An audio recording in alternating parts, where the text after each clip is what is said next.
Lance Corporal Whiffernefer. Nice goose. Good morning, Colonel, sir, and thank you, I just had it plucked. Whatever for? She was lovely with a full head of feathers. Really rather stunning. If you don't mind me saying, Lance Corporal, a peach. Well, thank you, sir. That's not at all a little creepy. I had her plucked because me and some of the men, sir, intend to eat her. Alive? No, she's quite clearly dead, sir. She's covered in oil and has apple stuffing in her ass. Posterior, sir. Sorry, mind my manners. You killed Cecily? I'm quite taken aback. If I wasn't a high-ranking officer with really very important business, I would weep openly. As it is, I shall retire to my quarters tonight and in the privacy of my boudoir shed a single solitary tear before pleasuring myself to a picture of Princess Anne. I'm sorry, Lance Corporal, I have overshared there. It's these damn Australian soap operas the wife keeps forcing me to watch. I see, sir. Anyway, was there something I can help with, sir? I'm just busy prepping my Brussels sprouts and I don't want my figs to ruin. Well, quite. I once had figs ruined during basic training in Salisbury and had an entire regiment on the potty for a fortnight. Sitting ducks, we lost 3 men to heavy artillery fire. Sure, we were doing the firing, but sometimes you need to teach wanted fig-eaters a lesson. I myself, of course, have the resolve of an ox and barely let loose a small Tommy Squeaker before returning to active duty. I think you've overshared again, Colonel. That I have, Whiffernefer. That I have. Anyway, to the business at hand. As you know, Whiffernefer, the British Army has a proud tradition of bagpipers and drummers, especially those Celtic chaps from the north and the west. You know, the red hair types. They used to love the bloody things. Couldn't move for loud, whiny pipes back in my day during nude manoeuvres in the Highlands. Nude manoeuvres, sir. Oh, yes, Lance Corporal. Make no mistake, birthday suits aplenty climbing the rocky crags and dewy thickets of the majestic Scottish Highlands. We were a tougher and also more confusing military back then, young fella my lad. Anyway, we seem, in these cynical and modern times with long hair and desire for soft and wet peace, to have a deficit of pipers. Everyone wants to play communistic instruments like the guitar or the boogaloo saxophone. Everyone wants to be getting down at the discotheque with their cocaine and flared elbows, not marching proudly, stiffly through the cold grey streets of Oban with a big furry hat on, blowing for all their might into a giant wheezing bag of hellish din.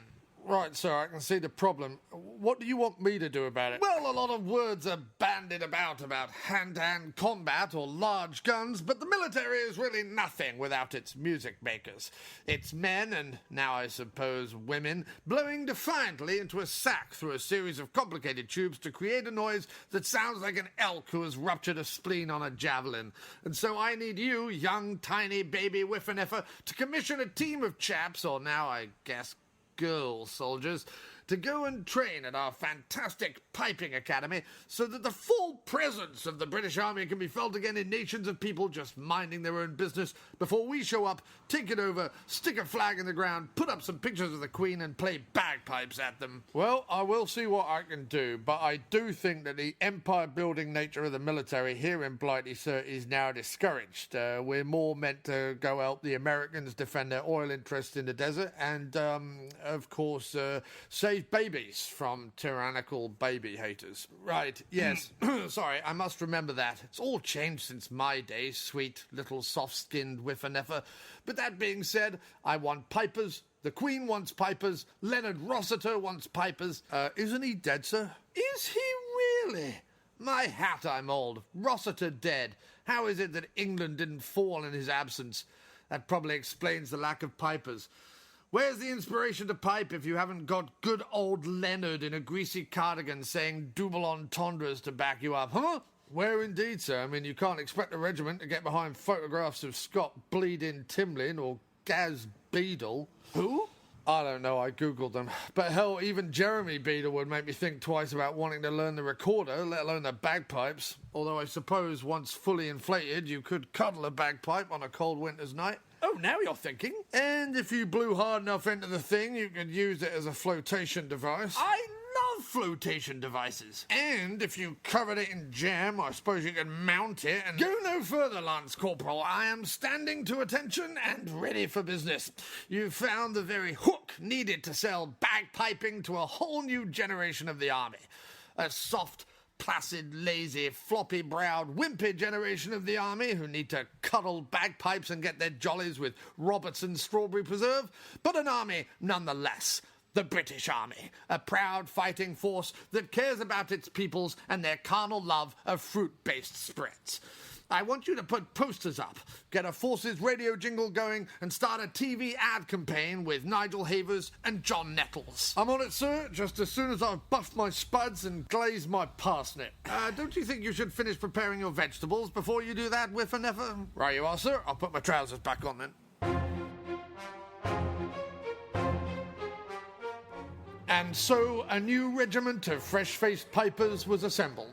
Everyone fell to their outrageously tuneless drone.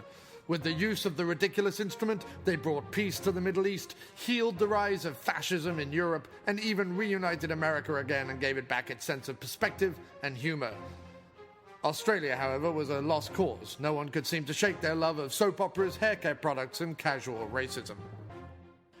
That was Blow My Pipes Gladolin, a program we commissioned after just hearing the title and assuming it was something entirely different. Next up, something that sadly never changes, never grows, never learns from its mistakes, and never dies. It's the After Movie Diner.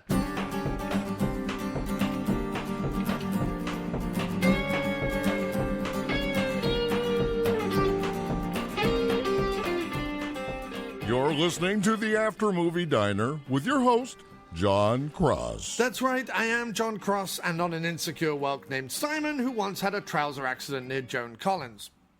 Honest. Welcome, ladies, germs, gents, tents, menches, benches, wrenches, Alan Clenches, the Minister for Clenching, Roberto Benigni, Angela Lansbury, Dick Featherstone, owner of all the pins, and the Mormon Tabernacle Boat Rogering Society of East Basel. Welcome one, and welcome all. Before we get to this week's show, which is hotter than the entire Welsh wearing nothing but a codpiece and an iron-on tattoo of Judi Dench, a quick reminder that you can support the After Movie Diner in many ways, but one of them is going over to patreon.com/aftermoviediner.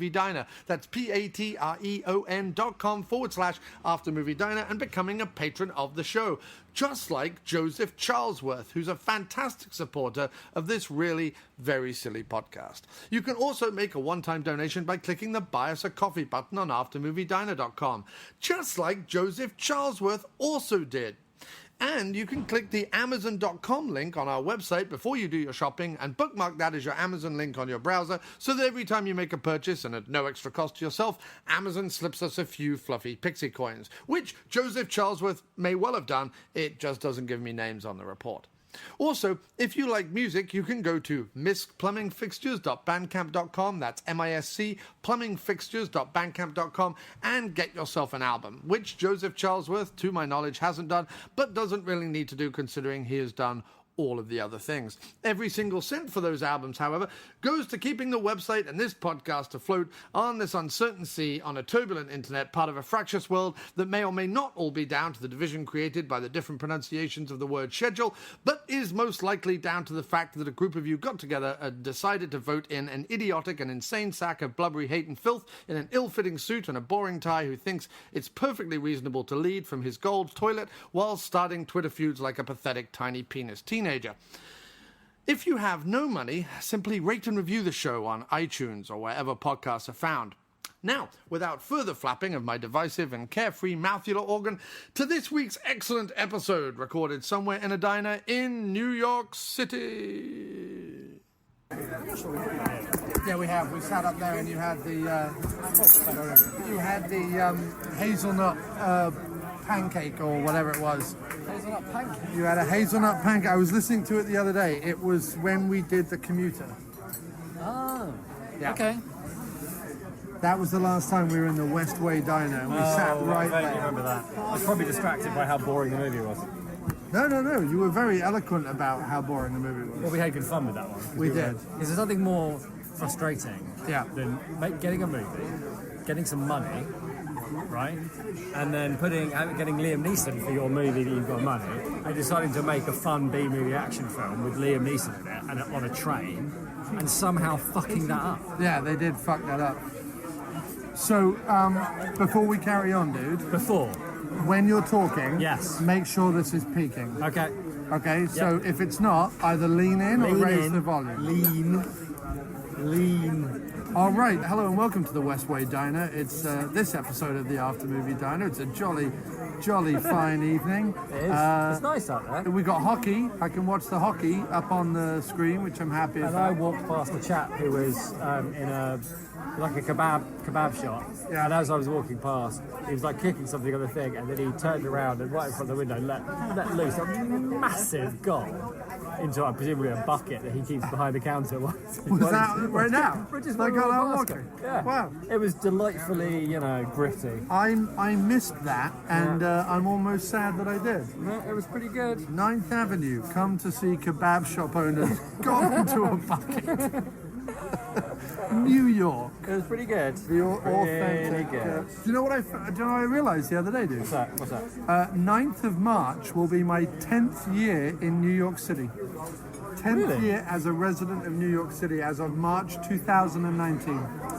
Well, congratulations, man. And do you know what I found out? What's that? It's a Saturday, Uh-huh. so I've decided that on okay. that Saturday... Right. No, you'll love this. Okay. I'm serious. No, I know. I'm going to do all the I'm things. genuinely intrigued. I'm going to do all the things Look, that this is me I being get intrigued. it. I get it. I'm going to do all the things that I genuinely love about New York Okay, on one day.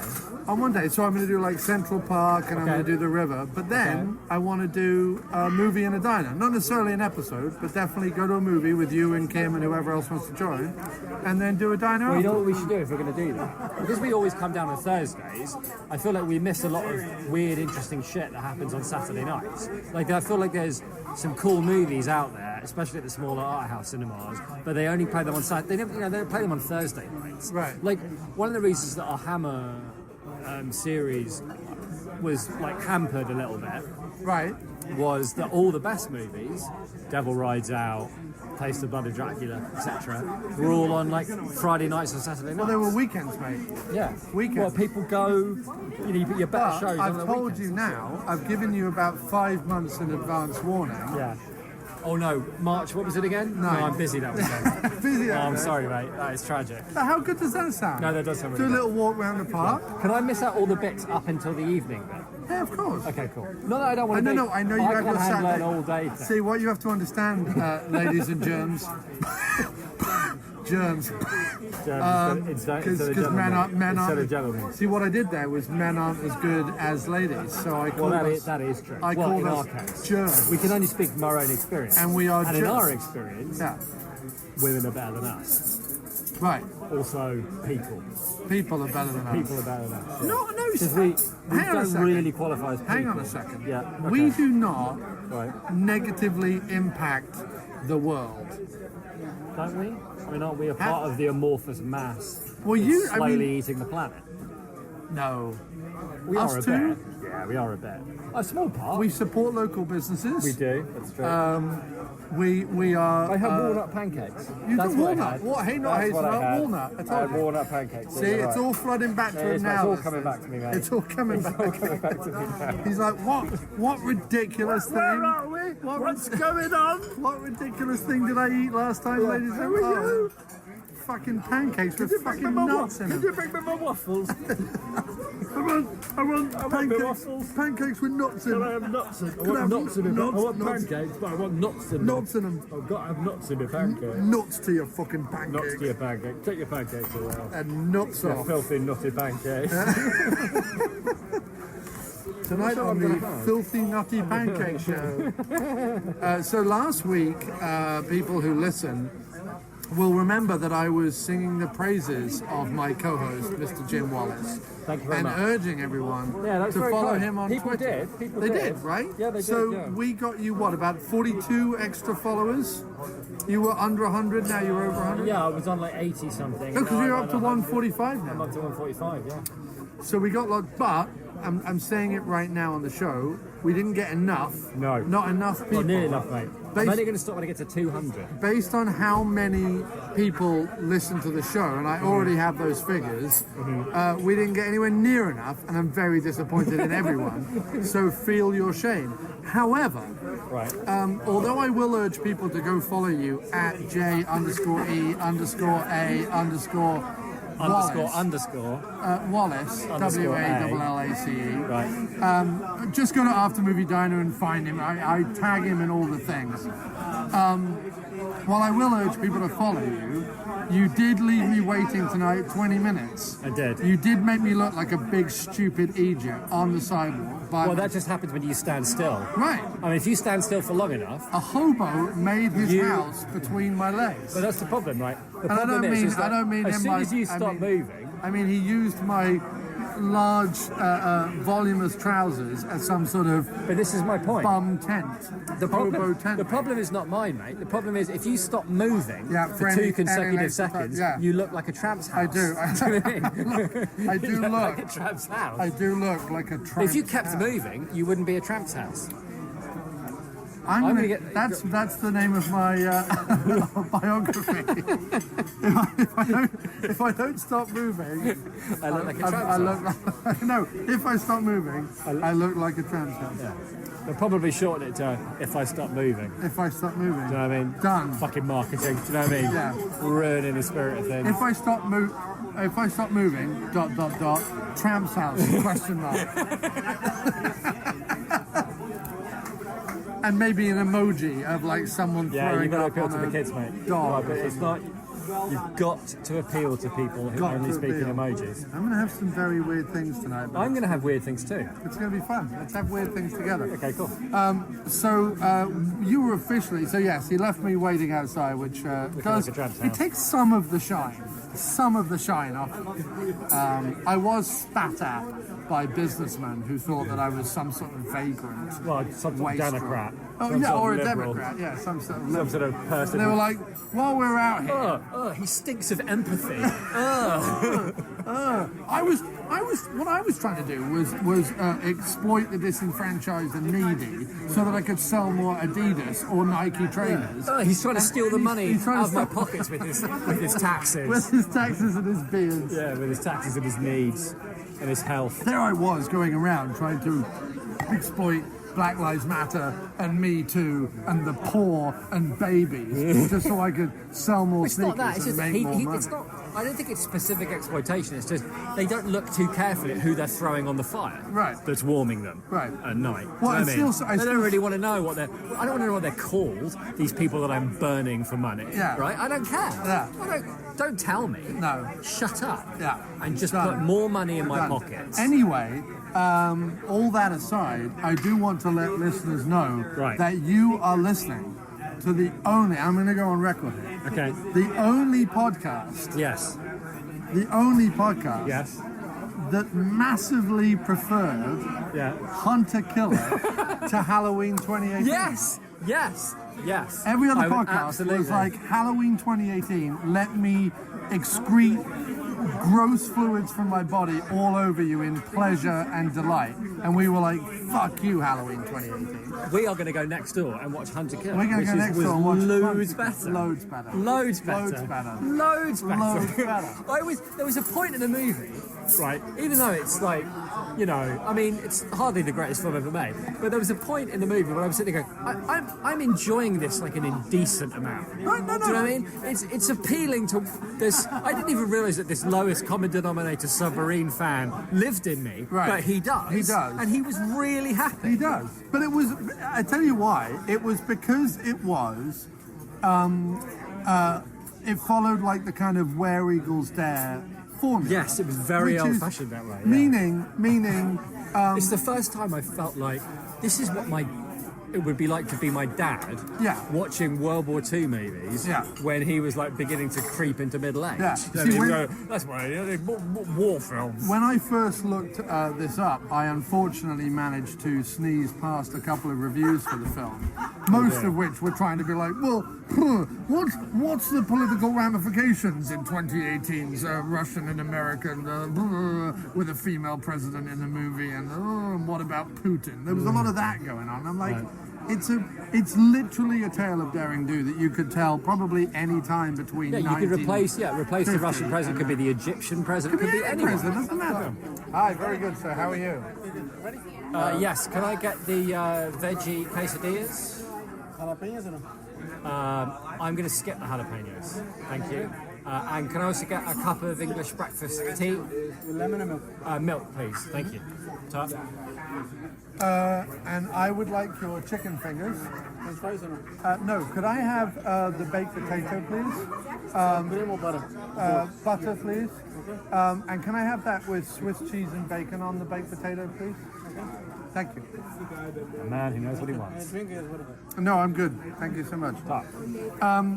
Yeah, so there was a lot of that. And look, I do totally understand. This is a movie that came out post the whole, like, is Trump in the pocket of Putin, blah, blah, Russian interfering with our, so on. But it very clearly establishes itself from the get-go to be a complete fantasy. It's not taking place in any reality right now. No. And it simply chooses the Russians as because it's like it's an 80s throwback movie. Is what it is. No, but also because they're renowned cinematic enemies of America, and the whole purpose. Yeah, you've got the whole purpose. Well, because there's two ways to tell this story. You either tell it with the Russians, or the Chinese.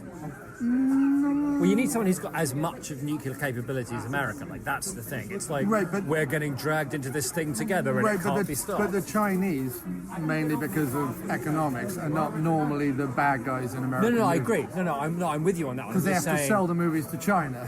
No, economically speaking, quite right. But in terms of the actual plot, those are your two basic choices. Well, no, I was actually going to say there's two ways to tell this. You either tell it as set it any time after like 1970 and make the Russians the villains, or you throw it right back and you make it a German-American thing. The only difficulty is I guess if you're going to save the German Kaiser or whatever, it's not. Well, that's the quite thing, isn't it? I mean, weirdly, actually, I think it could only be made now because there's a feeling of. And I don't want to get like too, No. I was saying, forget the wanky politics, but you finish your thought, mate, and let's move on. No. I mean, the important thing is when you say forget the wanky politics, all I hear is wanky politics? Question mark. And I go, you want to hear more? You want to hear wanky politics? Yeah. So I guess what I was thinking is the only reason it could be made now is that the idea that I mean, actually, it's more of a kind of a movie from. Like the 90s, how they think about it, because it's got that whole, massive nuclear arsenal at the mercy of a unreliable government that can be, exploited by, the military. Hunt for Red October. What's the one where they have the coup in? They don't have a coup in Russia exactly, but like the military. There's those films like after the Berlin Wall. There was a thing that was like, right, if you want the world to end, what you do is you get your Russian military. Yeah. Who cook up a scheme to undermine the political capital, cooking up schemes, left, right, and centre. Cooking up schemes. Schemes are boiling on the stove. They are in Russia, mate. Yeah. Schemes are boiling on the stove in Russia. And do you know what I mean? But I suppose the thing is that the thing is, I was expecting a twist, right? That your man Oldman, was somehow like tied up in it. No, right? Because he was so super awful. But then I realised that, not what they're saying, but the reason it works now is there's an idea of what this is. We are at a very vulnerable time. The reason we're at a vulnerable time is that politicians are weak. Right.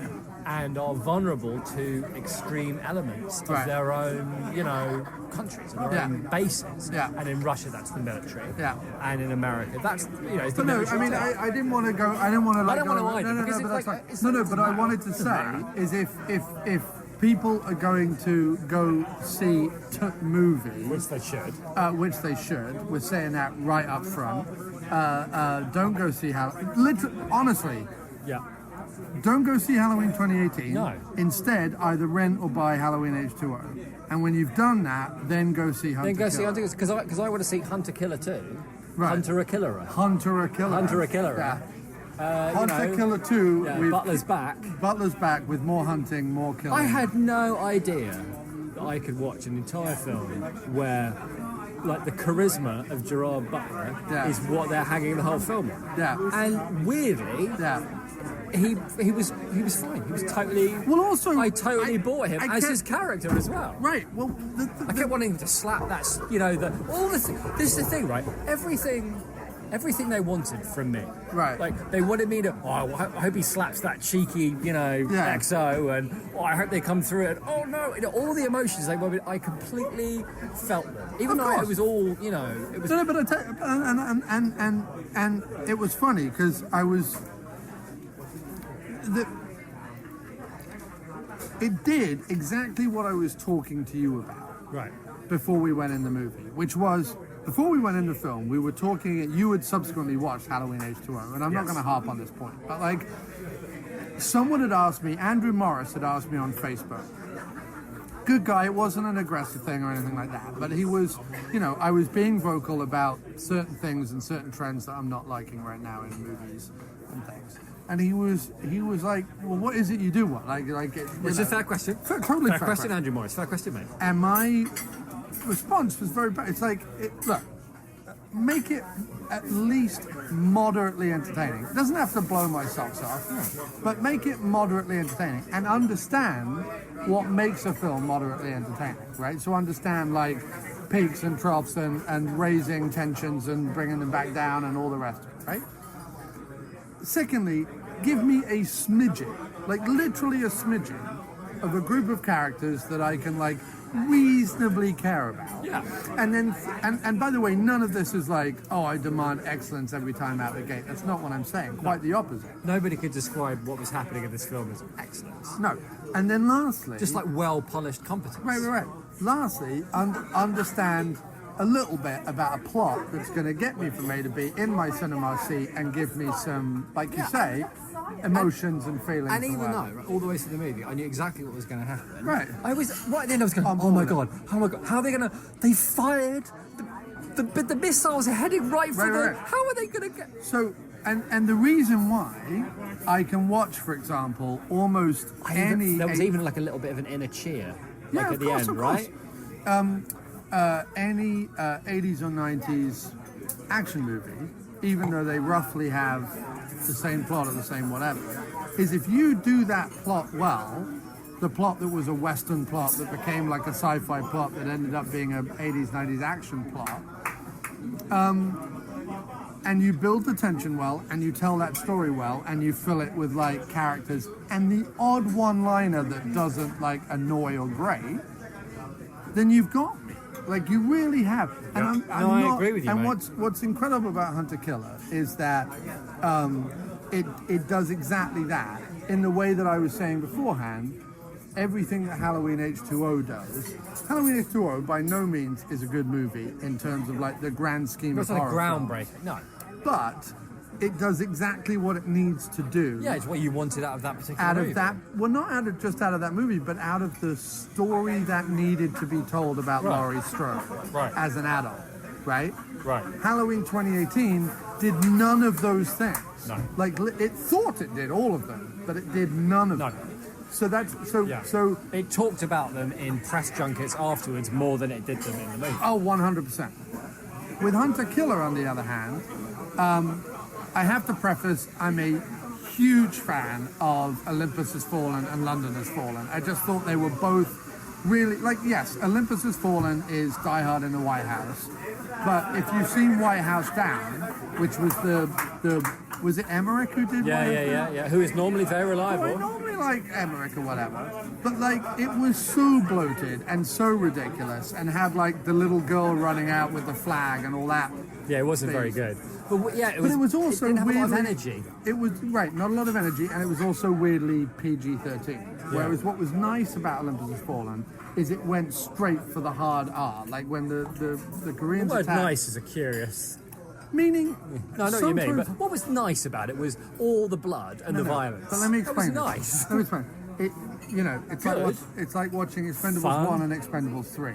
At a certain point, you're like, I'm sorry, the hard R action with the blood, the guts, the death, and to be fair, meaning the consequences. Like there's a consequence. It's not just like, well, we're going to fire a hail of bullets and lots of cartoons are going to flop all over the place. Right. There's a consequence to it that when one of the agents gets like shot in the shoulder or whatever, you feel it way more than you would if it was just bullets bouncing off people. Yeah, there's fair a enough. thing to it. Anyway, Olympus Has Fallen was really good. I enjoyed Olympus Has And London Has Fallen, while not as good, at least did a really interesting thing with the whole idea of, well, once you got into like the twisty, turny roads of London, how would you like navigate that and shut that down and sort that out and figure, like it actually did a really good job of literally navigating that, both with plot, tension, action, sequences and everything else.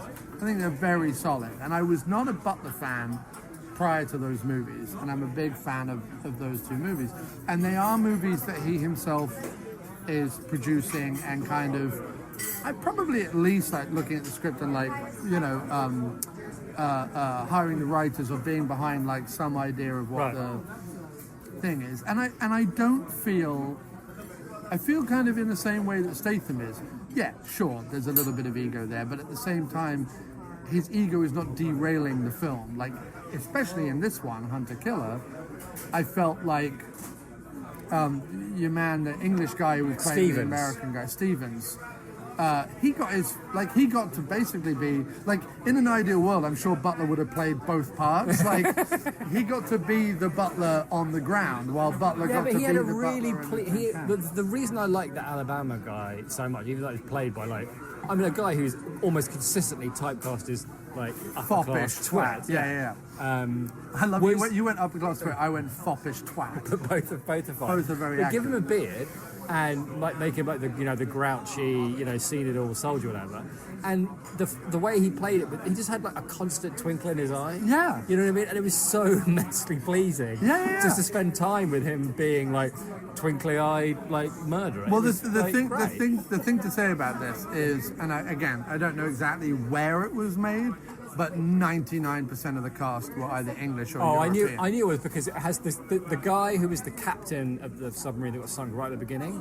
You know, the American guy he's bald, but he's got black hair kind of around here, and he's got kind of, he's like a potato-faced kind of Yank guy. He's in like Doctor Who. I think he's in Red Dwarf. He's in every single English TV series and film He's kind of when got they like a need slightly an American. pockmarked face. Yes, kind of guy. and they go, we need an American, and like there's apparently in the American Actors Club, Right. It's just him, Right. Do you know what I mean? It must be a cafe or something, Yeah. and it's just him and like a cigarette, Yeah. burns covered plastic table, Right. drinking like tea, just waiting for the next person coming to go. Come on, we need you for 5 minutes to be an American because he's in everything. So yeah, I mean, and it was sort of a weirdly brave decision to go.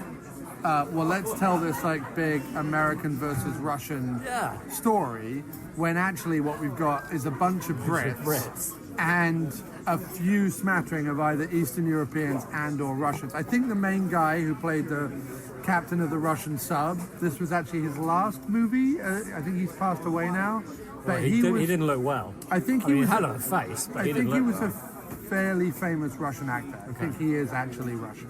Well, there were some people in that movie where some people were like, no, I recognise you, I'm pretty sure you're English. And then some people had faces that were like, that is the most That's Russian English. face Right, I've most ever Russian seen. and most English. Do you know what I mean? Yeah, yeah. Especially the guy who was like the right-hand man of the general. Like he had big ears. Yeah. He was like, well, that's the most Russian person. Well, I've no, ever seen he's my been life. in lots of stuff. He was in the Crystal Skull Indiana Jones because that was them against the Russians. Oh, and, right. He's also in. It's not one of the Expendable, but it's one of those movies, like a latter day action movie where he was a Russian guy. He may have even been in Red Sparrow, you know. I mean, not as a big possibly. role, but I think he was in there. Possibly.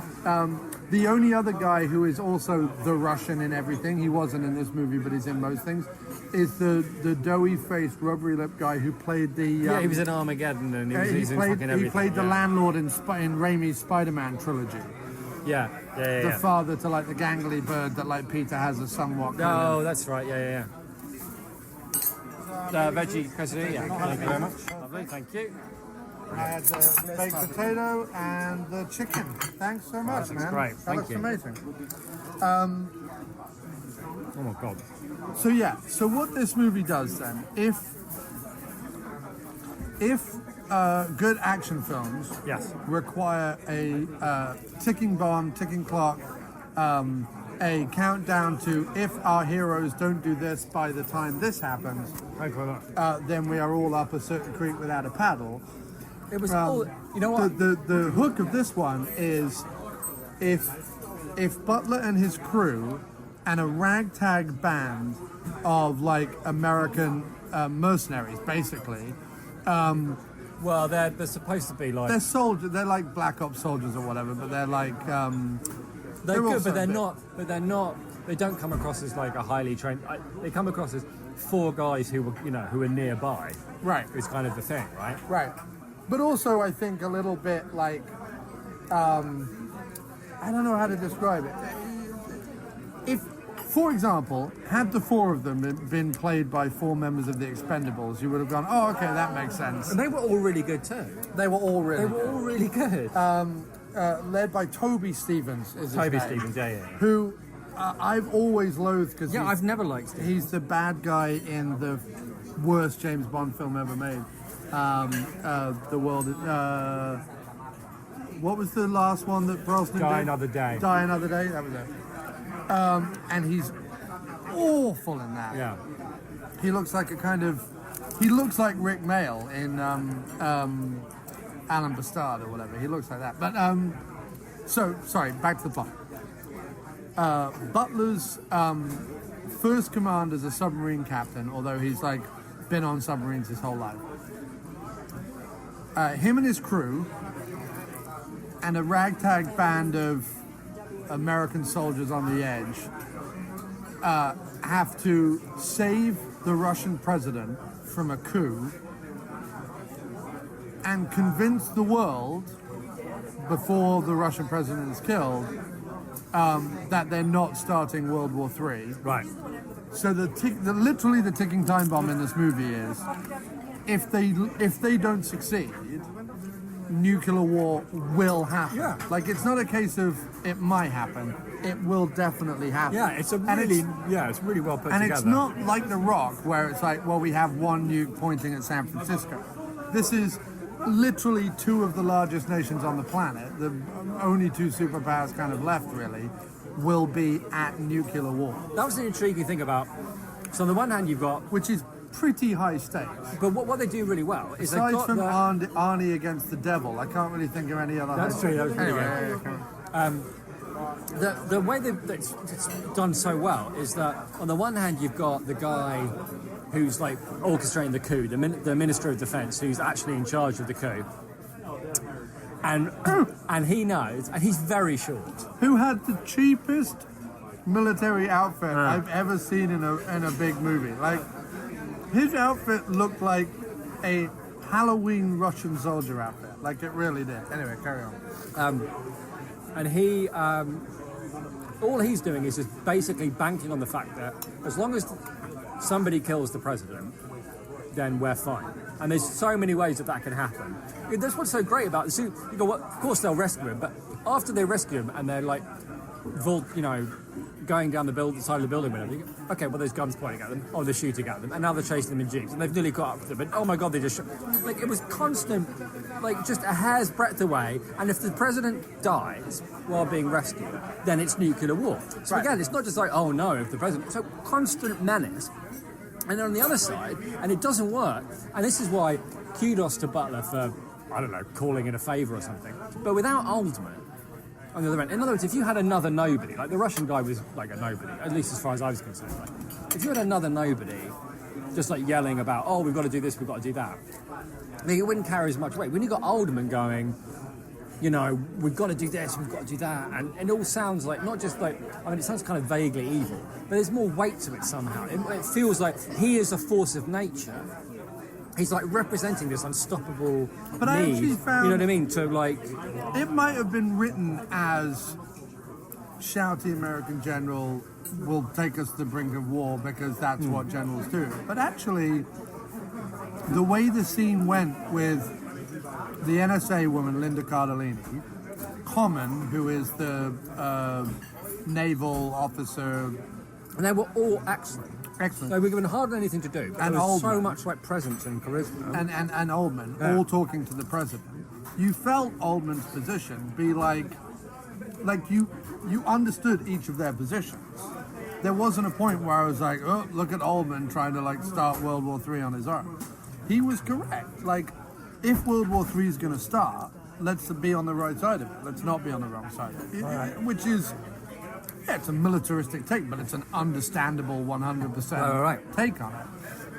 And it was so, all this stuff was happening, you know, there was only a handful of people that like knew all the facts. And there was never a situation where like the press were going to come in and know all the facts or believe all the facts or whatever. It wasn't one of those movies where in the end, to prove that the Americans were right, they had to like send a video file to the New York Times or something that had to be screened on TV just at the right time when everyone was watching. You know those movies where that happens. Yeah, flash drives. Right, flash drives.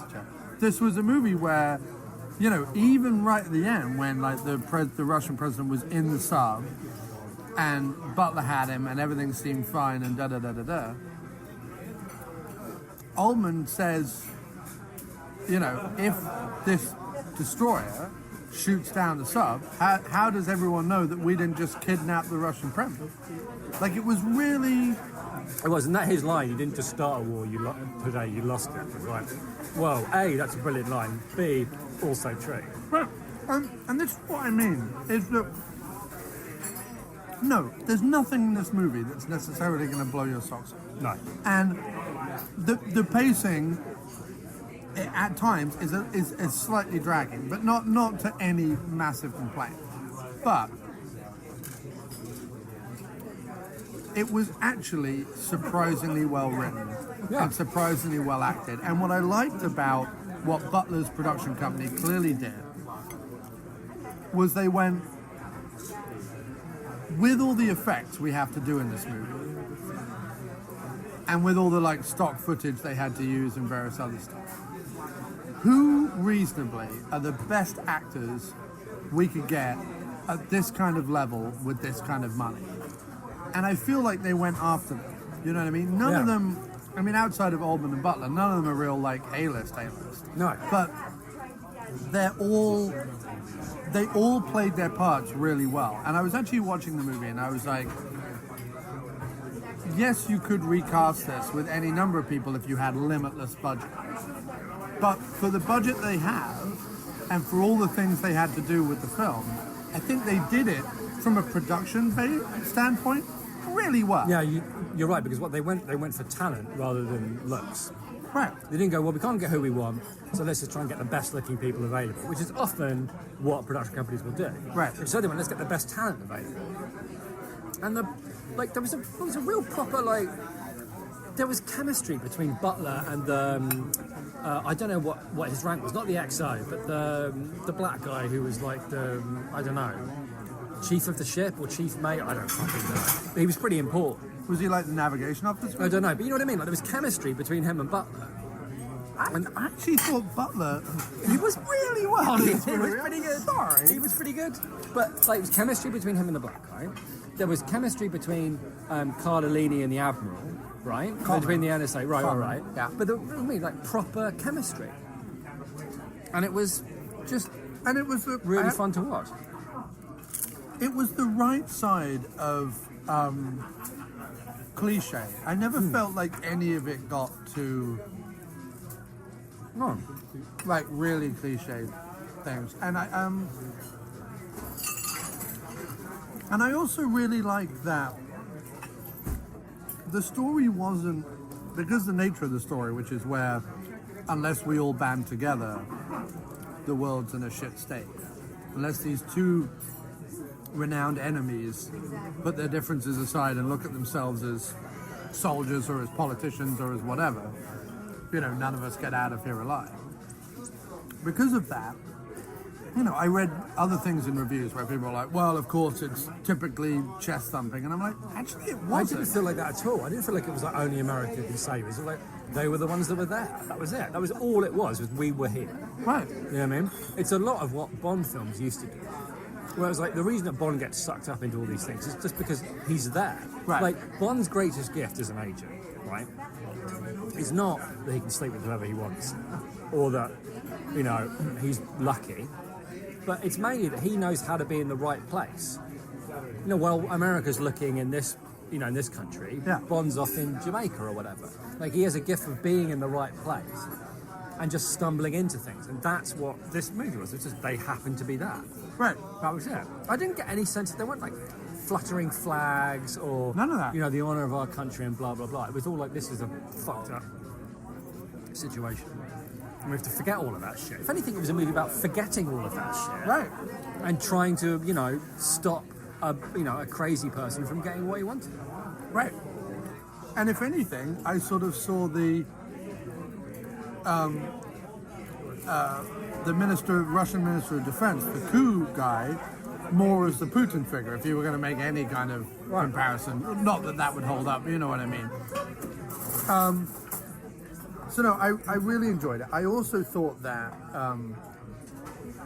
they used both stock footage and CGI really judiciously. And I felt like when they had the chance to have a real boat or a real sub or a real dock or a real whatever, they took it. Like it was, that building that they came out felt like a real building. The dock they were on felt like a real dock. The boat felt like a real boat. They clearly shot inside, or looked like it shot inside, a real submarine. Like it's right down to like the wood paneling on the walls that they have in those old boats and just various things. It didn't look like a set. It looked like a sub. Yeah. Sets, like for example, like the non-stop set, the Neeson movie of the aeroplane. The aeroplane is like 7 times wider than any plane you've ever been in. The bathroom is roomy enough for 2 grown men to have a full fist fight in. That's normally what Hollywood does with sets. This felt like nicely claustrophobic and pokey and whatever. And then maybe the command center room was a bit bigger than it would be normally, but it felt very... Right, even that bit when the president was, inside the sub, and then him recovering from his gunshot wound, and the Russian sub captain, and Butler had to like squeeze into the room where they were like treating him. Yeah. And it wasn't like, and it was a big moment, it was like Butler meets the president, and what are we going to do? And we're in deep shit. And it was a big moment, and they were all like stuffed in there. Yeah. It was, you're right. I hadn't realised that, but it was part of what I, enjoyed about it. There was one sequence, and it was right at the beginning of the movie, so luckily I kind of like had a little inner chuckle and then moved on. There was that one sequence before the sub went down on its mission, where for no apparent reason, that was really good. There was a gratuitous shot of Butler on top of the sub, looking very sub-captain-y. And what was funny was he had been down in the sub doing his captain thing and proving to everyone what a swell guy he was, right, and how he was going to be like the guy they needed in a crunch, in a pickle. Then out of nowhere, he's on top of the sub. Yeah. Then he climbs back down. It seemed like needless, but what I was chuckling about inside was I feel like they edited the movie, was playing the movie, had a normal shot of just the top of the sub, and Butler let his ego squeak in just a little bit, went, no. I think I should be standing on the bridge. There's a Scottish. Let's just CGI me on top of the boat before it goes away. Fucking CGI me in. Oh, you can't do it. You're like, fucking CGI me in, eh? What the fuck am I paying for? And there was a couple of bits where you're like, oh, that's CGI. But at no, meaning like the backdrop and stuff. Yeah. But at no point was I taken out of the movie by any effect. I thought it was all very well done, really. The After Movie Diner with John Cross will return right after this.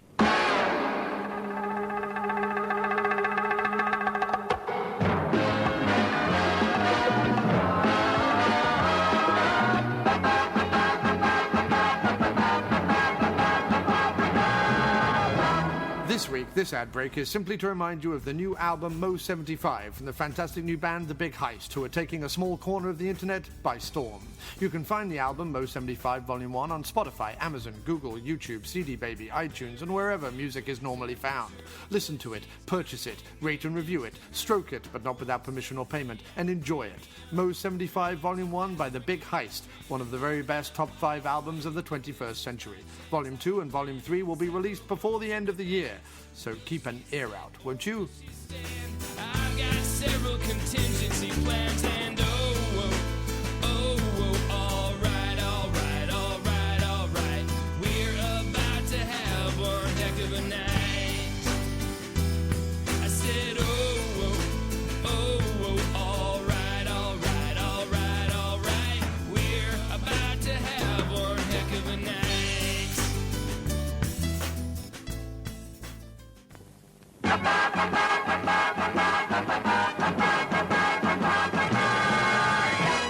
Yes, if you want to hear an ad read out in the middle of the After Movie Diner for your project, your website, your podcast, your album, whatever it is that you do, if you want to hear an ad read out in my bad English tones in the middle of this show, then please go over to patreon.com/After Movie Diner, and for the $3 or more per podcast show package, I will read out or play a promo for your site, your store, your podcast, your web series, or anything that you want on the show at least twice a month for 3 whole months. My goodness, what a deal. It's basically free advertising, except that you have to pay me.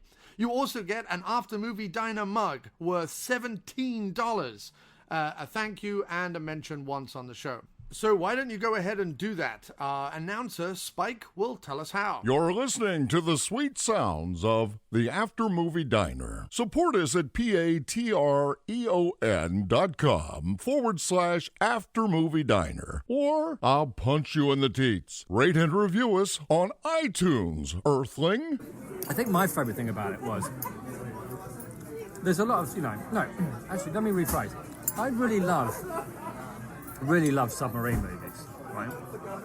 But there's not actually that many ones that are really good. Right. Hunt for Red October is not nearly as good as you remember it. It's actually fucking boring. Right. Crimson Tide, that's a corker, but that's more about like the drama inside the sub. Usually it's just like little sequences of movies, but Das Boot is still amazing. But this film, right, and I realised this halfway through watching it, I was thinking, this is submarine porn. That's what this is. Yeah. It's like everything you want in a submarine movie in one film and done really well. So if you want, do you want a bit where they all have to be really, really quiet so they don't get spotted? You got that, mate. What about a bit where they do like an improbable last-minute turn to avoid a torpedo? Yeah. That's in there. What about like scraping through really narrow bits of like rock in the ocean? And like the side of the submarine like scrapes a bit of rock. You know what I mean? Yeah. Well, it's all in there, mate. And it was brilliant. What I will give the writers endless credit for is this. You have your plot, you have your characters, you've got them all in place, and they have to go from A to B to save the Russian president. Right. And along the way, they're going to be like shot at by a ship and go through a minefield and blah, blah, blah, blah. Every single thing, every single action that needed to be taken Yes. was made interesting, exciting, or tense. Like when they saved 3 or 4 people off the first downed Russian sub. And it was, the Russian sub was on the seabed. And they made sure that it was right at the point where the pressure would collapse the little, what did they call it? The little... like the rescue sub thing. Rescue sub thing that they had, which was like the mini sub that sounds sub. They had a word for it, but I forget what it was. Yeah. But the little rescue sub thing, where they're right at the point where the pressure could crush them like a tin can. And there's like, because they've then been they're shot trying, at. and then they're trying to attack. No, that was later. Oh, right, I'm talking sorry, about the first bit. Yeah. Then they have to attach to the top of the sub so they can like create the airlock to get the guys out, and they get like caught in a riptide. Like Every single thing, and it didn't feel.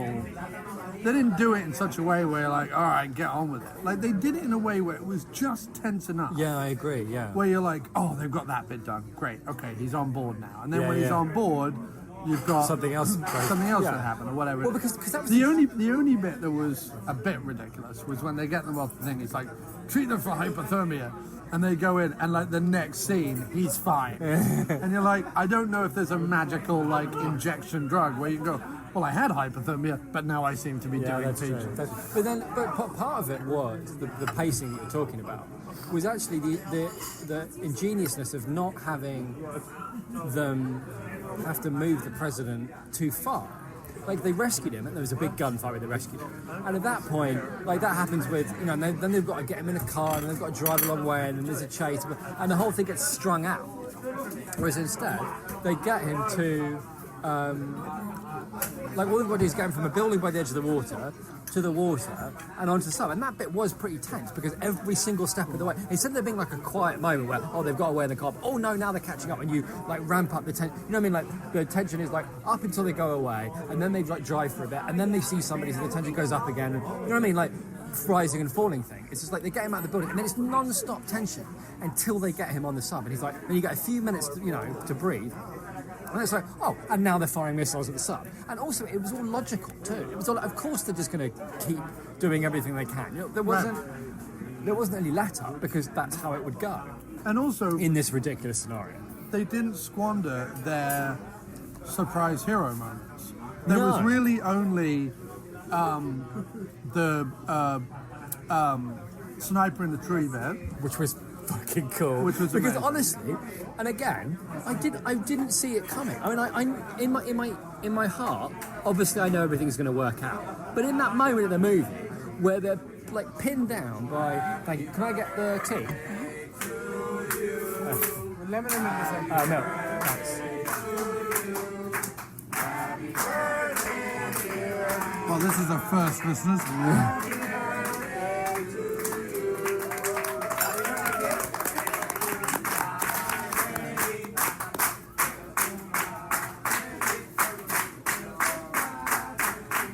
What's this one? You don't know? Are we going for a third song now? No, he tried. But no, well, that was a first. That was nice. Yeah, it was Someone's nice. birthday. No, Happy sorry. birthday to him. When they were, they're pinned down underneath the bridge, Yeah. covered in jeeps and machine guns and rockets, but there's just, and you can see the terrain, Right. and you can see that they're pinned down, and they can't even lift their heads up because they're going to Yeah. get shot on, and they're miles away from where they need to be. Yeah. Well, I mean, like not miles, but like far enough that they're fucked. Yeah. And it's just like, well, that's that then. And then I'm not going to give but suffice to say they get out of it. But the way that they get out of it, it properly was like, yeah. When you're watching a film like that and you feel your inner 10-year-old going, yeah, come on, it was great. Thank you very much, man. Thank you. Oh, you got English breakfast? Oh, that's Earl Grey. No problem. Thank you. Oh, no problem.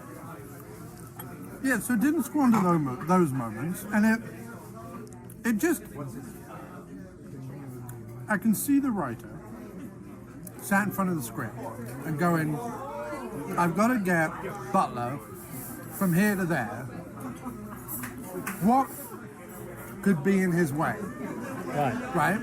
And then he goes, oh, I'll put a Narrows going into the port, which is filled with mines, and different types of mines, and different types of blah, blah, blah, blah. Then you go, well, how's he going to navigate that?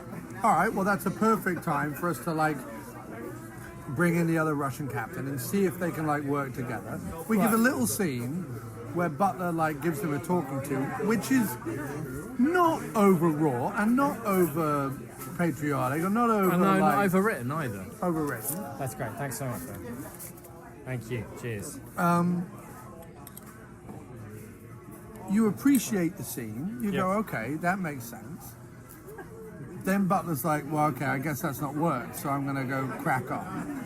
But then the guy shows up, and at no point does he show up and Butler goes, "Oh, well, we're all saved then." Like, there's a real... Yeah, you're never It's sure what the slowly- Russian guy is going to do. Right. Even because the other thing is, even if the Russian guy means well, like they're still undertaking something incredibly risky, and there's no like. What's great about it is, like the genius of the script at its heart, right, is that there's only one path to an ending where the world doesn't explode in nuclear hellfire. Right? Only one, and that path is far from clear. It's not about like, oh, if I'm honourable and I'll rely on my skill and my ingenuity and my sense of honour, and I will be able to navigate that because it's not like a moral path. I mean, It's not like if you make the right decisions, you'll get through. It's like if you hope and cross your fingers and do the best you can and trust your instincts, maybe that is your best chance of not like falling off the path into nuclear hellfire.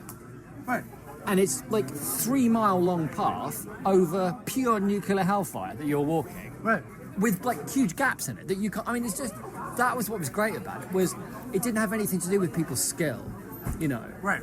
and judgment. But without their skill and judgment, there's no hope. Right. You know what I mean? It was all about hope. It was really clever. I Even though it was a like dumb submarine movie. Right. It's not. We keep saying this. I can't remember what the movie was that we said this about.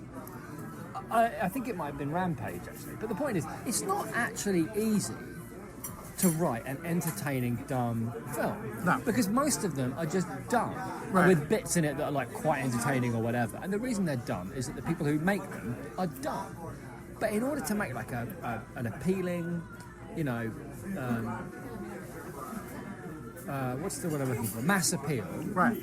Movie that's like, kind of dumb but fun and well put together. It's not fucking easy. It's not easy. And I think it's really, this is great. This came out October 26th. We just saw it. It's November 1st. We just saw it. It's a Thursday. Tomorrow's a Friday. It was pretty packed. The cinema. It was pretty packed, but literally that's the only cinema showing. Yeah, it's such a shame. At this time of night. There's a couple of others that had matinees, but this was the only one showing at this time of night in anywhere in the 5 boroughs.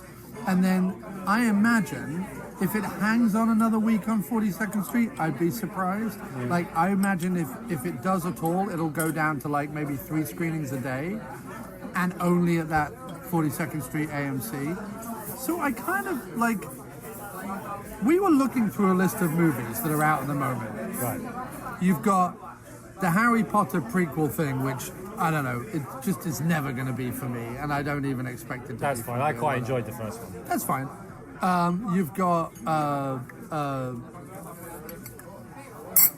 Tyler Perry comedy, which I've got little to no interest in. The Queen biopic, which is... You've got the Queen biopic, which I'll watch, like, probably when it's on iTunes for rent or something on a Sunday afternoon, but I really... I'm not interested. It's had horrible reviews and a lot of like behind the scenes shenanigans that has caused a lot of problems and various other stuff. And like I say, while I like some of Queen's songs, I'm not the fan who's going to be that interested. You've got A Star Is Born, which I'm going to go see with Kim. And then you've got Halloween 2018. Johnny English. And Johnny English. So it seems odd in that, let's be fair, weird hodgepodge of film Well, I tell you what's release. strange is that the one type of movie that's doing really well at the moment is horror. Like, horror films just seem to be doing really well. And it seems odd that there weren't a lot of them at Halloween. Right. Well, because there's only really Blumhouse making them. Yeah. And his big one was Halloween. And also because who wants to go up against the 40th anniversary of Halloween? Yeah, I suppose so. Yeah, that's a good point. Yeah, that's a good point.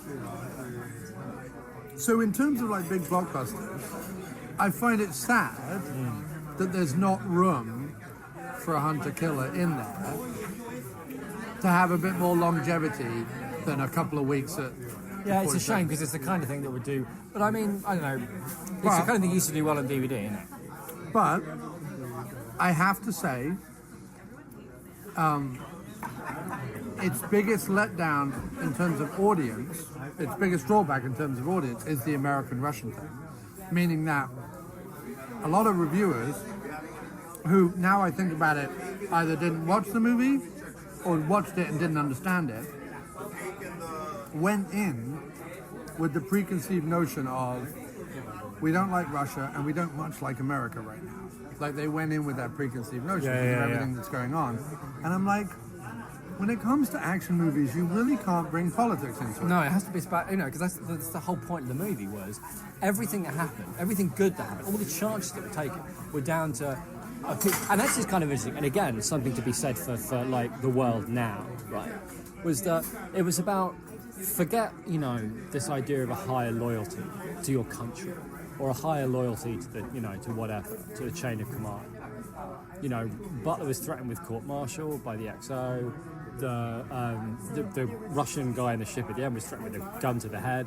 They all chose to trust in leaders that they respected, rather than even if people were going, no, you can't trust him. So the Russian president comes on, on the line, and they all, it was all about the people who have earned your respect are the ones you trust, not your country or your chain of command or whatever. And I think that was the reason why it was consciously about that and not just a byproduct of whatever they were telling is that at no point did we get to spend any time with the villain of the piece. Like the villain is just he wasn't cackling and going, oh, what a marvelous plan I've just got. Right. He wasn't a Bond villain. He wasn't even Ed Harris in The Rock. There's no...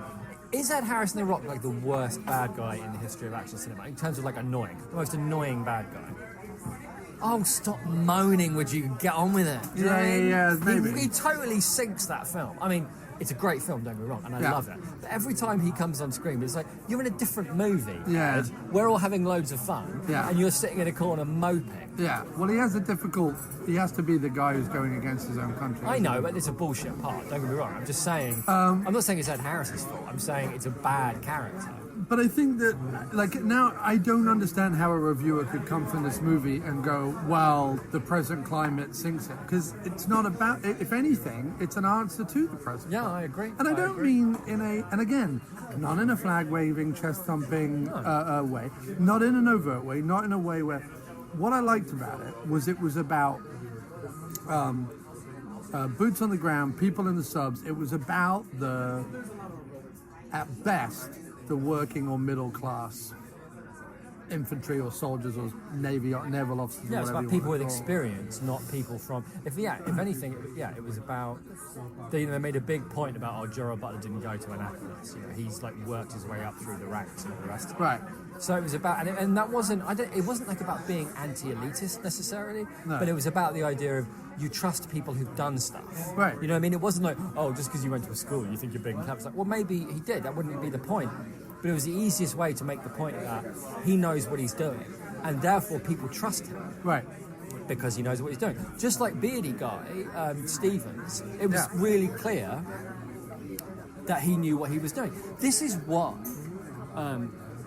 occasionally casting grizzled old people or middle-aged people in leading roles has a benefit, because there's an idea of that who they are is being tested, formed. Do you know what I mean? Right. So if you're young, you're Luke Skywalker or whatever, then there's an idea of... Or even Wahlberg or Krasinski in one of those literally chest thumping American movies. Because then it's who they are is this is the first time they've been tested, and it's they think they're great and they think they're the shit, and what's going to happen when they're under pressure, right?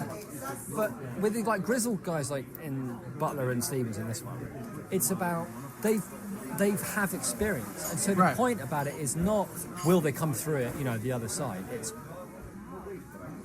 that people can trust them to lead them through it. Yeah. There's something about having experience. I'm just talking about a character in a movie. When a character in a movie has experience, it's about that being tested by events and not formed. Their personality is not. They are not becoming. They are being tested, and I think that sometimes, and of course it depends on age, but that can be, I feel like that can be more relatable because it doesn't pander to the idea that, like, oh, every day, is a chance to reinvent yourself. You can be whoever you want. Because most people's experience at relatively young ages, I can't just wake up in the morning and be who I want. I am who I am. I've been through what I've been through. And it's all about, can I, I'm being tested every day by things. Can I come through that? Right? What's the value of this experience that I've lived? Do you know what it's like? Yeah.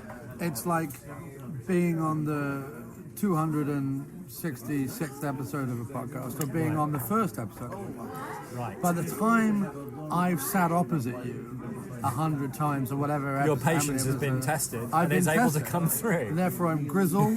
I'm older. To be fair, your hair's fallen out. My beard has. That's right. My hair's gone. Fallen out. My beard has grown to ridiculous. It's like flown onto your chin. Onto my beard. Yeah. You've stolen my hair. My beard's and used it to white make that, slowly, which frankly offends me. Yeah. Do you know what I mean? I feel like it's a waste of hair. And yet here we are, with more authority. Yeah. People trust us. Definitely. The viewing figures are the same. The same, but but also better. But better, but the same. But anyway, that's what it's like. Every now and then we have one of these. We had it with this. Rampage was really fun. The one with Nick Cage and Elijah Wood. That was the Trust. Oh, the Trust. The Trust was actually loads better than this and Rampage. So it's probably not a great example. Well, what's funny is I'm actually sat here trying to come up with things that I didn't like about Hunter Killer. I think I could probably go through it and edit out about 15 minutes here and there, just tightening it up. I mean, yeah. I don't know. I can't think of any scenes that I would lose. I felt like it was paced really well. But apart from that, I could have used more of like. And I would have cast more actual Americans. But I like all the people they cast. No, I did, but I mean in the smaller roles where just the accents on the ear were a little. Yeah, I guess. Where they clearly just gone to Lambda and gone, who can do a passing? Who can? Yeah, I wouldn't. I don't really feel. No. But what I'm saying is, I'm sat here trying to think of things to like criticize about the film, and I honestly. No, I'd really like. If you've ever watched a submarine film and gone, or a sequence in a movie where there's a submarine, that was really exciting. I like that. It was easily one of the best submarine films. And there's Das Boot, but that's just a classic. But Crimson Tide and this are easily the best submarine films. Right, and the Crimson Tide benefits from Hackman and that's more about Hackman and Washington going at it. Right. And Tony Scott knowing what he's doing. But this had a very kind of, Tony Scott films. This was a very Tony Scott film, now I think about it. You know what I mean? Like that. No, I just mean in the sense that it's really well put together. Yeah. It wasn't quite as polished and as in terms frenetic. of like his it wasn't anything like his cinematography. There wasn't like orange and blue. No. I meant purely in terms of like the kind of movie that it is. Right. It's like an unabashed. Let's make a big, fun action film where there's like real people, good actors. It's a modern day Where Eagles Dare. Yeah. With a good middle of the road cast who are playing to their strengths. Yeah. And a production company that knows that to sell something like this, considering they don't have a ton of money, they need to judiciously use a little bit of CGI and a little bit of stock footage mixed in with like decent, practical set pieces. And there was some nice bit. I love the bit, and I haven't seen it in any other film, but I'm assuming it's just a thing that happens when they dive in the submarine, and they all lean back at once. So they're all briefly, it looks like they're almost leaning back at 45 degrees. Yeah. It was just a really cool shot, and then you realise, oh yeah, I bet that is just that, and they're all just standing there like perfectly normal, just like watching as the sub goes down. It's just fucking there cool. was some really and that there was I can't like it was just a good. I'm really glad we saw it in the cinema. Fun movie because the bit where. They were when they like dived into the mud and all the mud went all around them and like blew off the torpedo or whatever. It was just really cool watching on a big screen. It didn't suffer, but it was thoughtful as well. Like it was, like I said, the writer played 10 games of chess throughout the script where he went, Yeah. I've made this move in the script. What is the counter move to that? And how can I push it where it's movie exciting, but it's not so out of the bounds of reality? Like, Yeah. you know, it doesn't jump the shark. Well, I would say it's There were a couple of maneuvering bets that I'm sure you couldn't do in an actual submarine. is this the best new film we've seen at the cinema in 2018? No, I think I preferred Rampage to it for sheer enjoyment. I think I'm going to have to say I prefer this one to Rampage. Yeah? Yeah, don't get me wrong, I loved Rampage. But Rampage was like 3 different films bolted together that had Right. really great moments in, and I really, really liked it a lot. Right.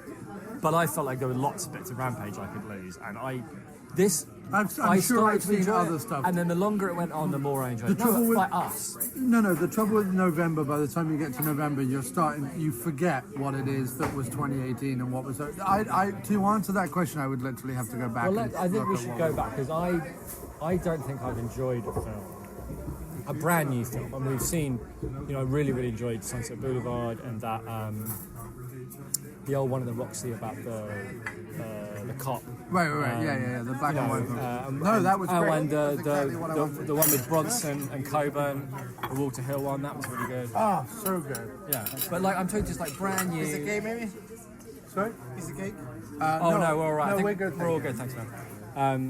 I mean, like brand new films. Like Yellow Submarine was great. Brand new films released this year in the cinema that we went to see, you and me. Yeah, I think this is can't probably say, I my. don't know. I'm just saying, if I am, like the semi-official co-host You are the of the official After Movie co-host. Diner, then the co-hosts Diner Movie of the Year Right. Well, we haven't got of to the end 2018. I know. I'm just saying. So far, It's Hunter Killer. Killer. That's fine. That's what I'm telling you. But yeah, it was really good. I'm really glad we saw it. Me too. We are literally going to be the only podcast that cares more about Hunter Thank you Killer very and much. Halloween 2018.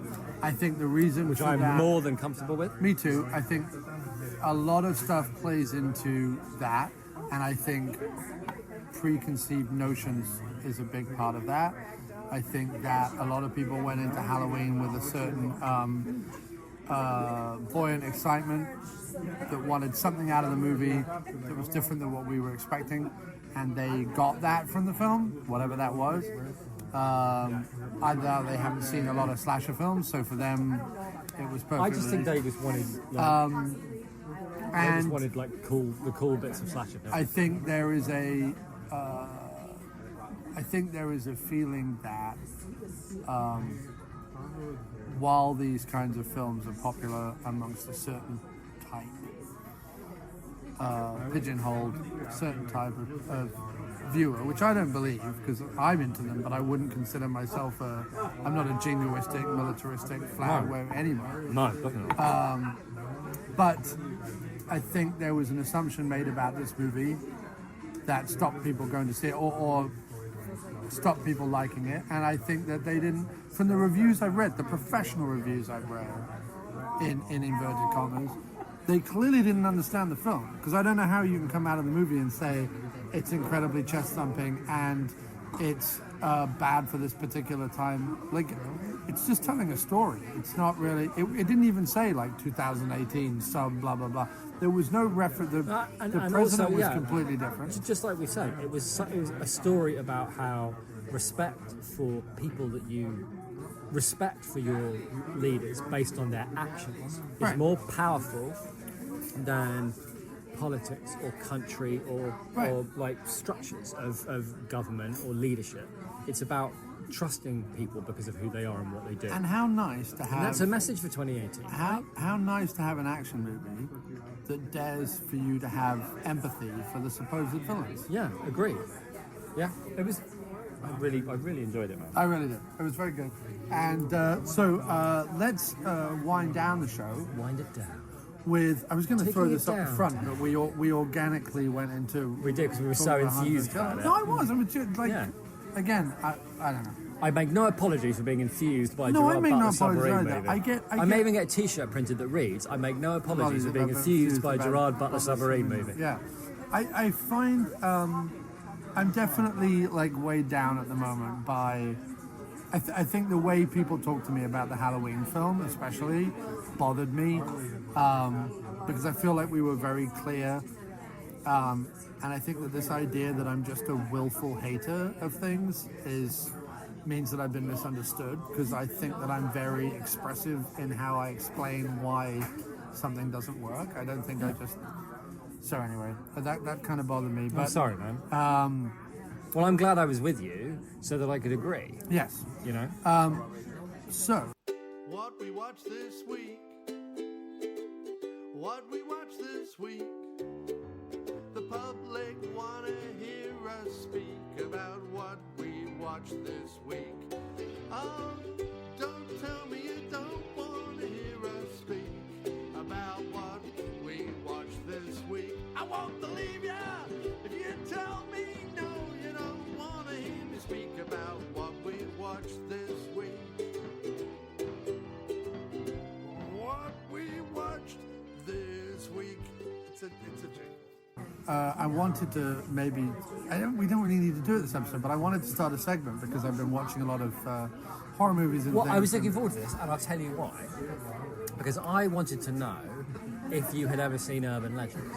Yes, I have. Yeah. Did you enjoy Urban Legends? Yeah, the first one. Yeah, I haven't seen any of the others, but the first one's alright. Okay, because I watched it. It's up there with Final Destination as one of those that I don't put in very often, but it's fine. But it's like, really, I was just watching it, and for the first time ever, because it was Halloween. But yeah, and- so this segment is Oh, what sorry. have we watched recently? What did you watch recently? Because So- I felt like let's mix the show up a little bit and don't, because last week's was a good episode and everything, but it was also like bogged down with just. Yeah, when we hate a movie, sometimes it can get a little, we can get a little passionate about it. But No, not I in just don't want necessarily people to have a positive completely way. negative experience. So why don't we mix it up and talk about other films as well? Well, I think that's very sensible, mate. Urban Legend. Follow your podcasting I've seen instincts. it. I enjoyed it. I thought it was pretty good, but I haven't put it in probably about 10, 15 Well, years. okay, so the reason that so there's a number of reasons why I liked it. Granted, expectations were, low, but I really liked the setup of it all taking place like on one college campus. Right. And the idea that, well, the college campus reputation is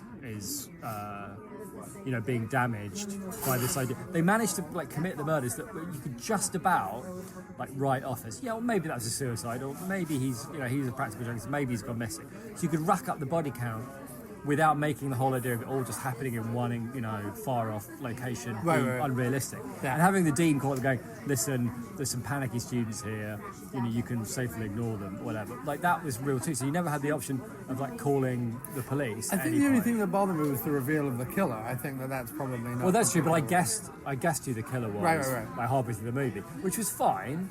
But up to that point, and the kills were really imaginative. I really liked. I liked the people in it, generally speaking. And the reason I thought of you was the security guard woman was watching a Pam Grier movie. Yeah.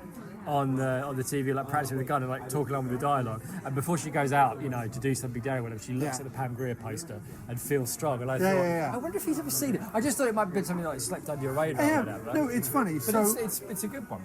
this Because I last- watched that and Halloween H2O, Yeah. which I didn't realise until I put in Halloween H2O that they're both 1998, so it's like a 20th anniversary thing. Yeah. And they worked really well together. Yeah. So It there's was a good year for horror, mate, 98. there's two waves of slasher films, and actually they smash up against each other because I think people have this idea that there were slashers in the early 80s and then there weren't slashers again until Scream. It's not entirely true. First of all the Nightmare on Elm Street sequels and all yeah. Chucky sequels and all the Friday the 13th. go Friday right the up to 13th late and all 80s, the right? slam into it. There's also a bunch of early 90s slashers that kind of just fall under the radar but were still kind of video shop rentals. And there's plenty of decent slashers from 87, 88. I mean, I know people say the golden era is 78 to 83, but there's plenty more going on. What's interesting is that I feel that I'm still wading through. Slasher is by far one of my favorite subgenres of horror films.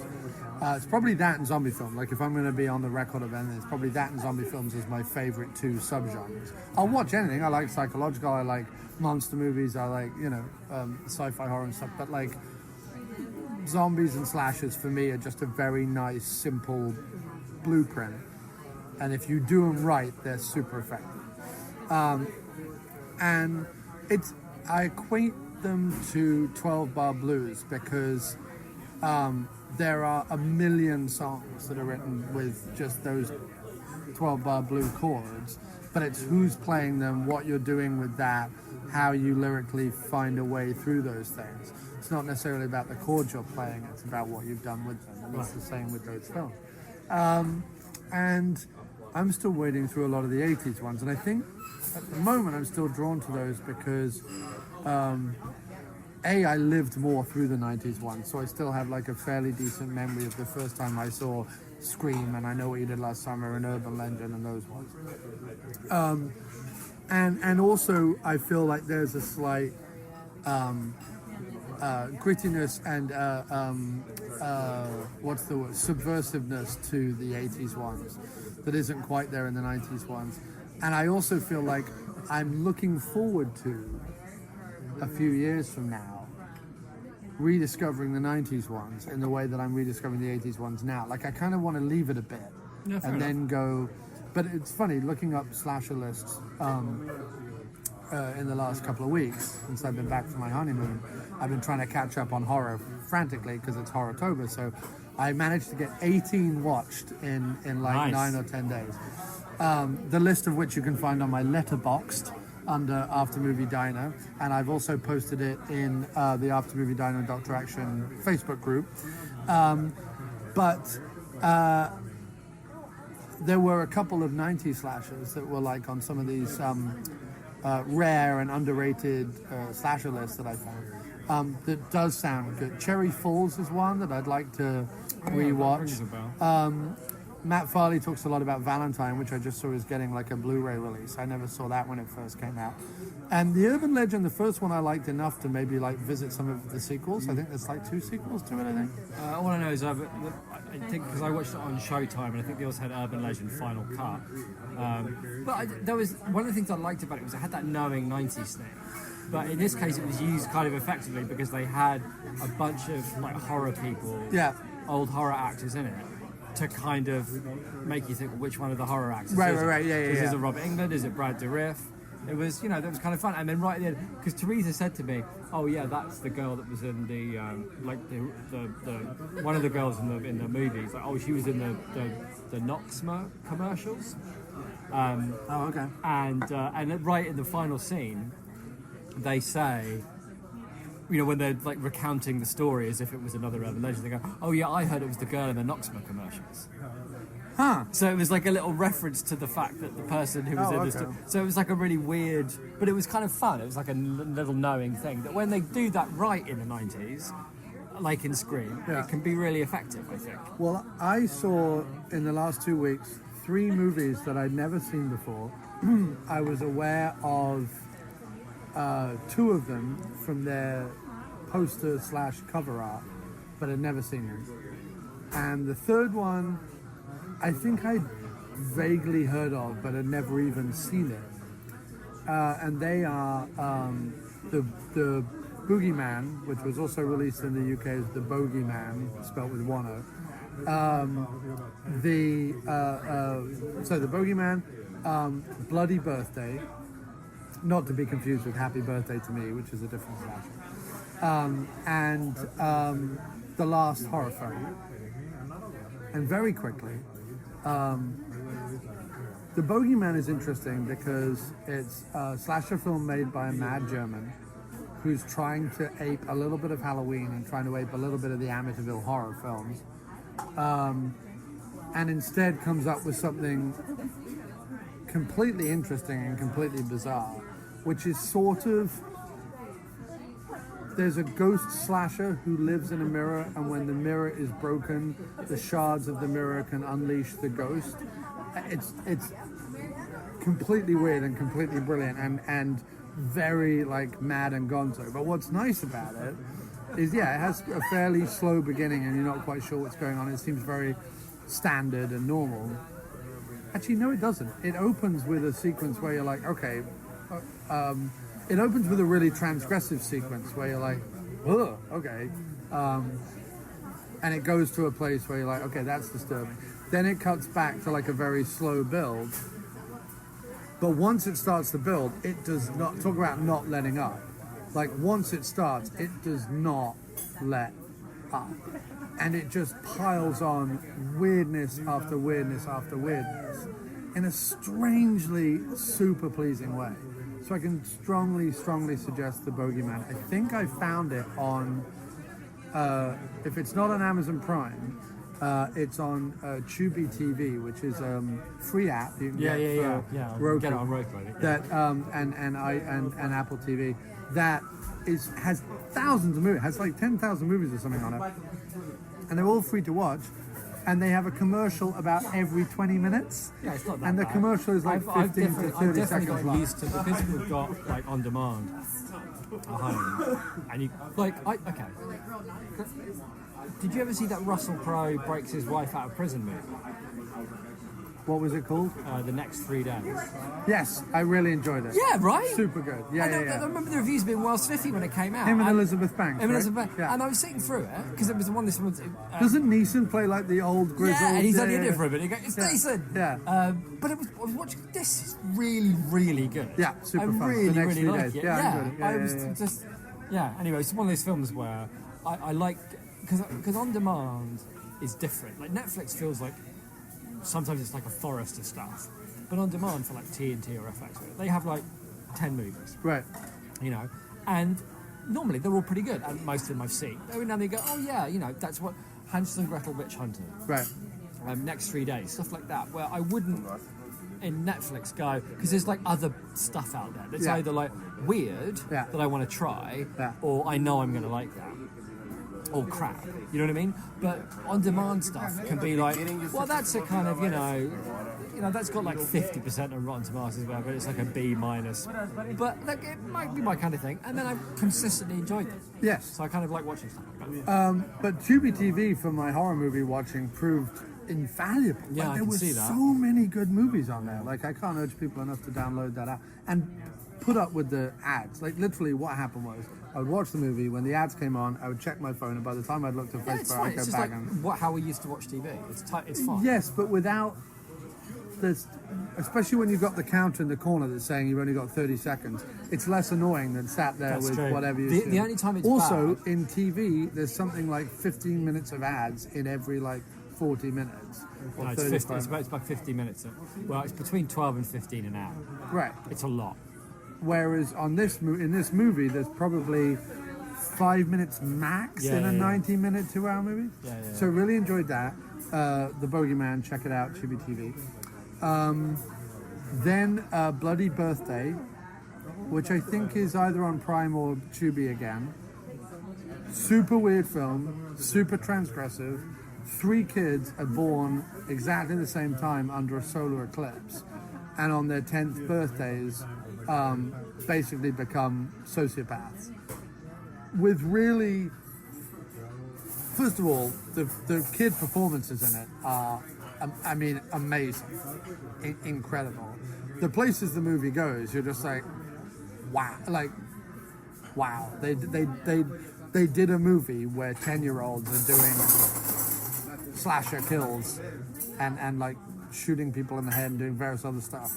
Like this is, and almost played for giggles. Like there's almost like a dark humor to it all, which I fucking loved. I just thought it was so good because it's all filmed like an episode of the Brady Bunch. Like it's all filmed with like shiny, glowy, soft focus, tree-lined streets and suburbia and all the rest of it.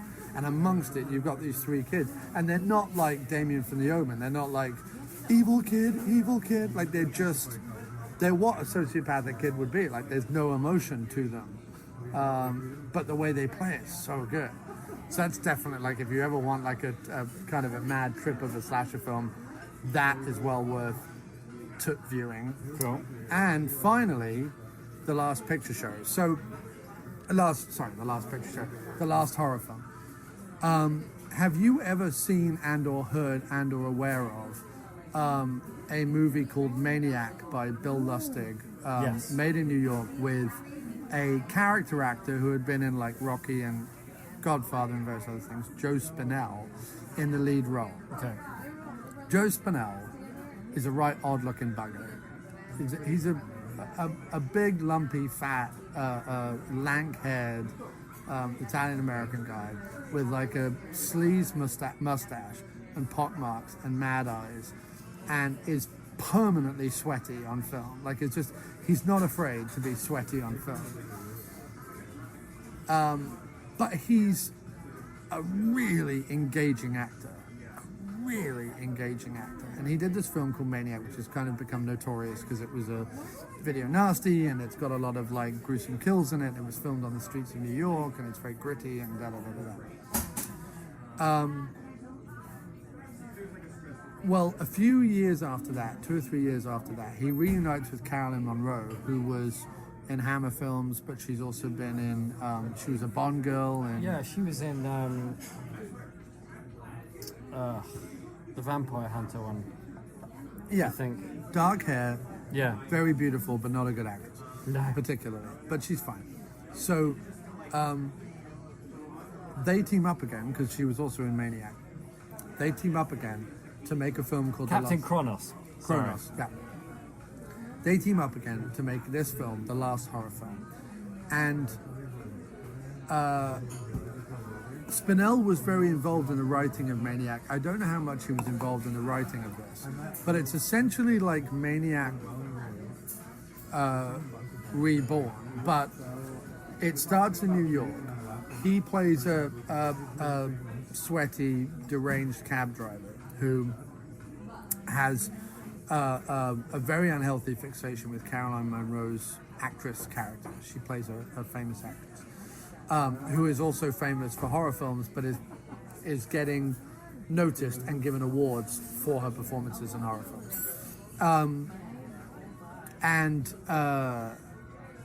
He is telling everyone that she's going to be in his next film, even though there's no establishment that he's actually made any films.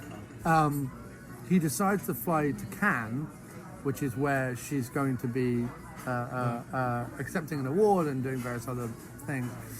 And he gets to Cannes and like is stalking her and trying to get her in his movie and trying to interview her and trying to whatever.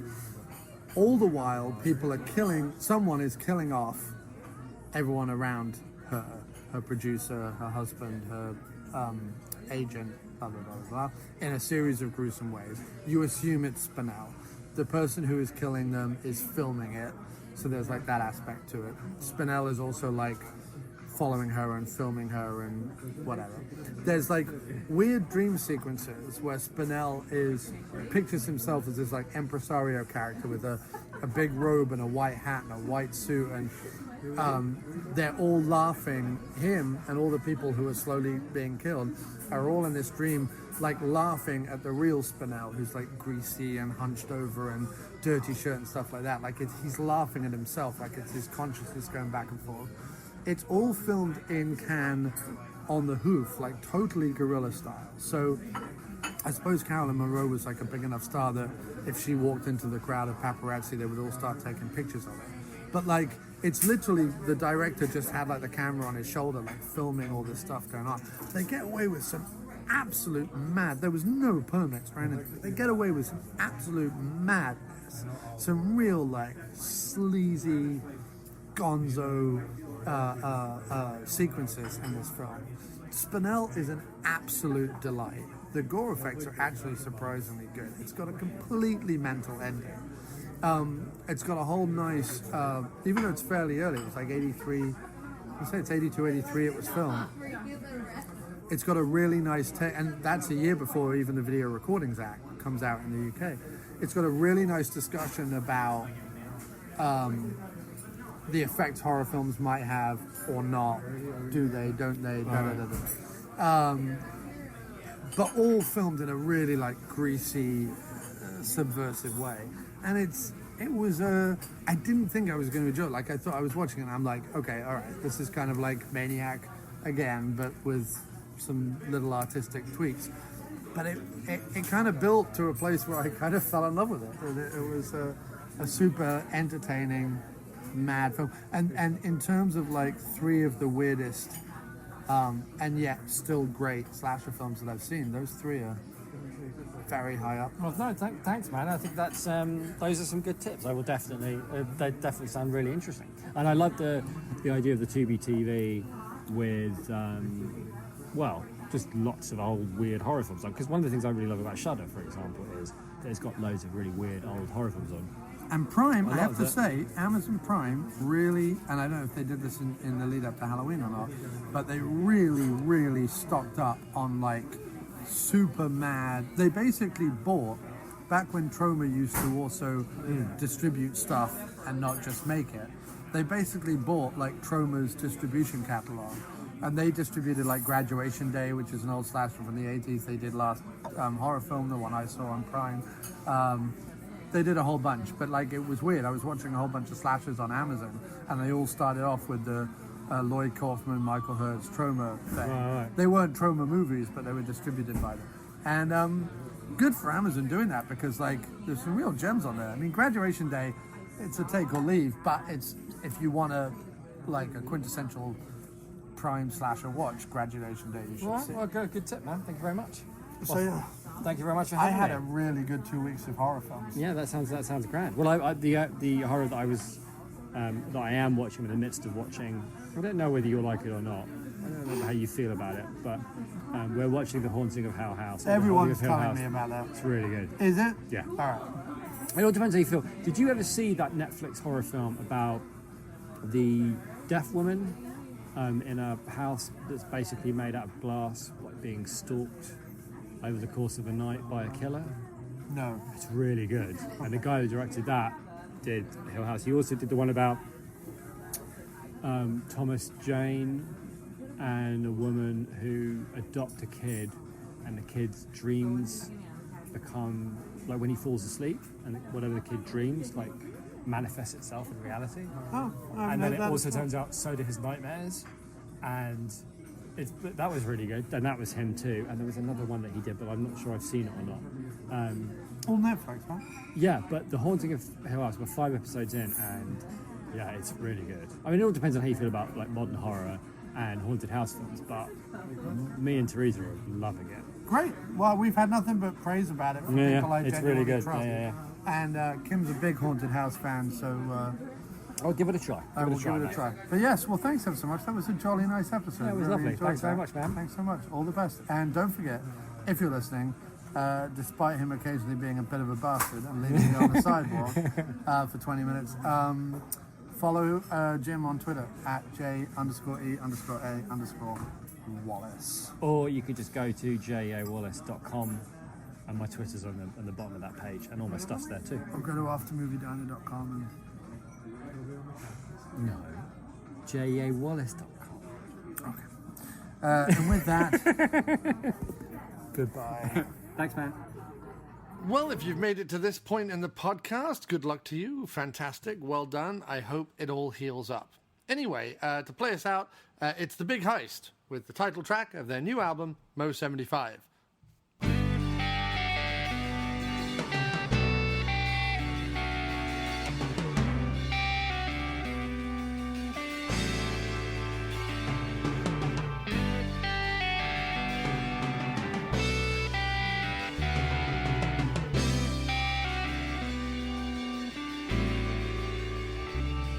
This rock won't move, it'll stay to prove that Mo75 was here one day with paint that sprayed to mark this glorious time. She's so sweet, we can feel the heat and we can't escape the sweat. Windows down, cruise through town, everything's fresh and getting ready and going steady and go find it, even though he said he didn't want to be found. We know everybody's name and everybody's game. We've all changed, but we're still the same. And it goes round and round.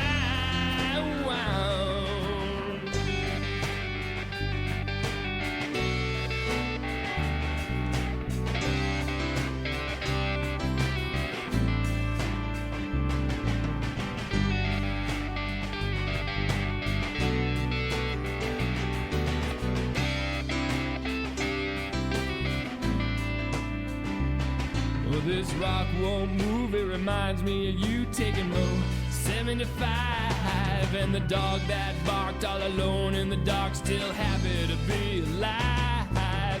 Sitting by the pool after school, singing MO75. Just one more shot or passing thought is all I need to survive.